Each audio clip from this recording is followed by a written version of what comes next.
En el año 79 después de Cristo, una próspera ciudad romana de 20.000 habitantes fue completamente sepultada en cuestión de horas.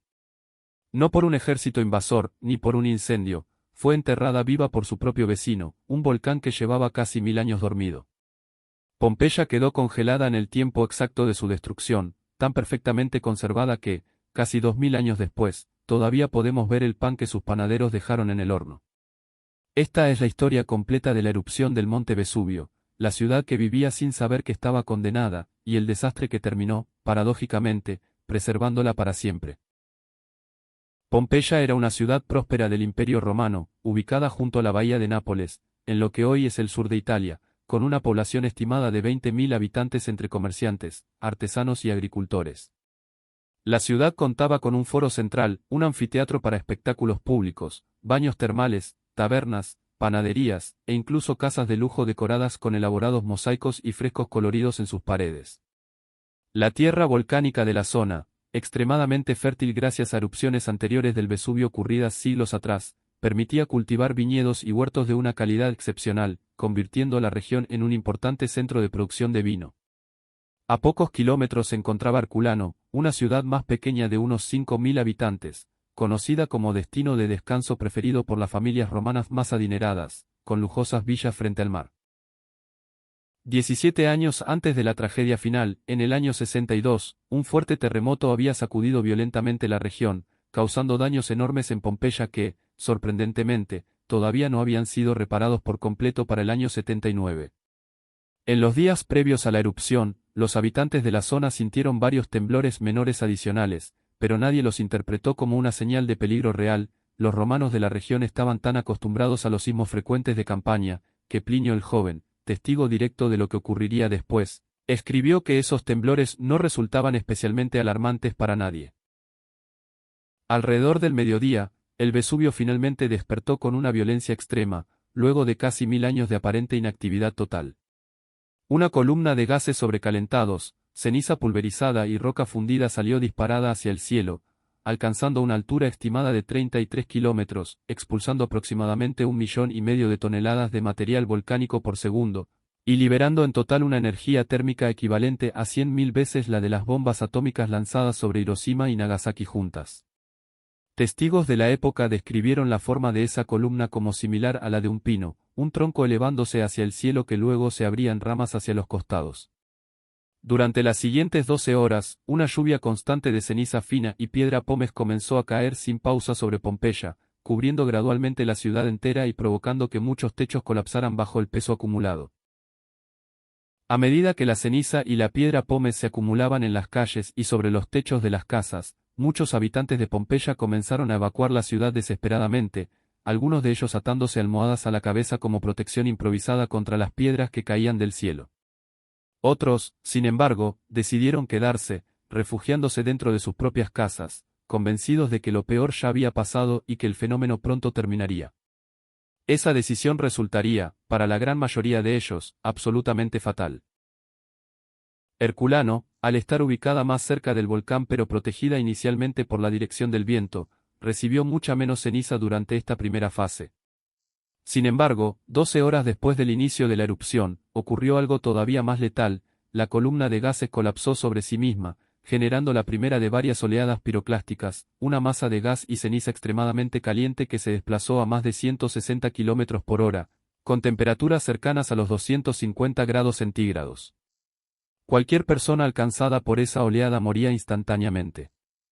Herculano terminó sepultada bajo más de 20 metros de material volcánico. Plinio el Viejo, un célebre naturalista romano que en ese momento comandaba la flota naval en la bahía de Nápoles, decidió cruzar personalmente el Golfo para investigar de cerca el fenómeno y también para intentar rescatar a los aterrorizados habitantes de la zona costera. Sin embargo, tras desembarcar cerca de la ciudad de Stavia, quedó atrapado por los gases tóxicos liberados por el volcán y murió en el lugar. Todo lo que sabemos hoy sobre la secuencia exacta de la erupción proviene de las cartas de su sobrino, Plinio el Joven, quien observó la tragedia completa desde la otra orilla de la bahía y sobrevivió para contarlo. Al amanecer del segundo día, la caída de ceniza sobre Pompeya pareció disminuir brevemente, y algunos de los habitantes que habían huido llegaron incluso a regresar a sus casas para recuperar sus pertenencias, pensando erróneamente que el peligro ya había pasado. Fue en ese momento que llegó la oleada piroclástica más letal de todas, alcanzando Pompeya a más de 300 km por hora, con temperaturas superiores a los 300 grados centígrados. Fue una muerte instantánea para absolutamente todo ser vivo que todavía permanecía en la ciudad en ese momento. El calor extremo y la ceniza que cubrió Pompeya por completo, hasta profundidades de varios metros, terminaron, de forma paradójica, preservando la ciudad de una manera absolutamente extraordinaria.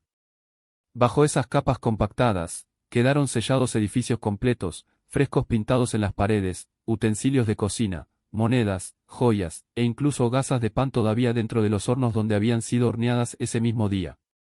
Se conservaron también grafitis escritos en las paredes por los propios habitantes, mensajes personales, avisos comerciales, y hasta insultos entre vecinos, dándonos una imagen sorprendentemente humana y cotidiana de la vida romana. Pompeya se convirtió, sin que nadie lo supiera todavía, en una cápsula del tiempo perfecta de la vida cotidiana del Imperio Romano, destinada a permanecer oculta bajo tierra durante los siguientes 17 siglos. Con el paso de los siglos, los cuerpos de las víctimas atrapadas bajo la ceniza compactada se descompusieron por completo, dejando detrás huecos vacíos con la forma exacta de sus cuerpos en el momento final de sus vidas, una especie de molde natural creado sin que nadie lo hubiera planeado. En la década de 1860, el arqueólogo italiano Giuseppe Fioresci, quien dirigía las excavaciones en ese momento, tuvo una idea revolucionaria: inyectar yeso líquido dentro de esos huecos vacíos antes de excavarlos por completo, permitiendo que el material se endureciera y tomara la forma exacta de lo que alguna vez había sido un cuerpo humano. El resultado fueron moldes extraordinariamente detallados que revelan, con una precisión escalofriante, las posturas exactas, la ropa, y hasta las expresiones de las personas en el instante final de la tragedia, convirtiéndose en una de las imágenes más impactantes y reconocibles de toda la arqueología mundial. Pompeya permaneció completamente perdida y olvidada durante 17 siglos, hasta que fue redescubierta accidentalmente a finales del siglo XVI. Sin embargo, las excavaciones sistemáticas y realmente serias no comenzaron sino hasta mediados del siglo XVIII, marcando en muchos sentidos el nacimiento de la arqueología moderna como disciplina científica. Desde entonces, los hallazgos en Pompeya y Herculano les han dado a los historiadores una ventana absolutamente única hacia la vida cotidiana, la arquitectura, el arte, y hasta la dieta de los habitantes del Imperio Romano. Hoy, casi 2000 años después de la tragedia, el monte Vesubio continúa siendo el único volcán activo de toda la Europa continental, y su última erupción registrada ocurrió en 1944.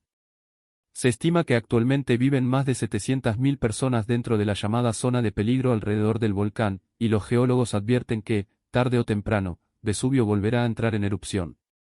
Pompeya sigue siendo, hasta el día de hoy, uno de los sitios arqueológicos más visitados e importantes del mundo entero, un recordatorio silencioso de que, a veces, el desastre más grande puede terminar preservando para siempre lo que se proponía destruir. Si te gustó este vídeo, contame en los comentarios qué otro desastre histórico te gustaría que resumamos la próxima vez.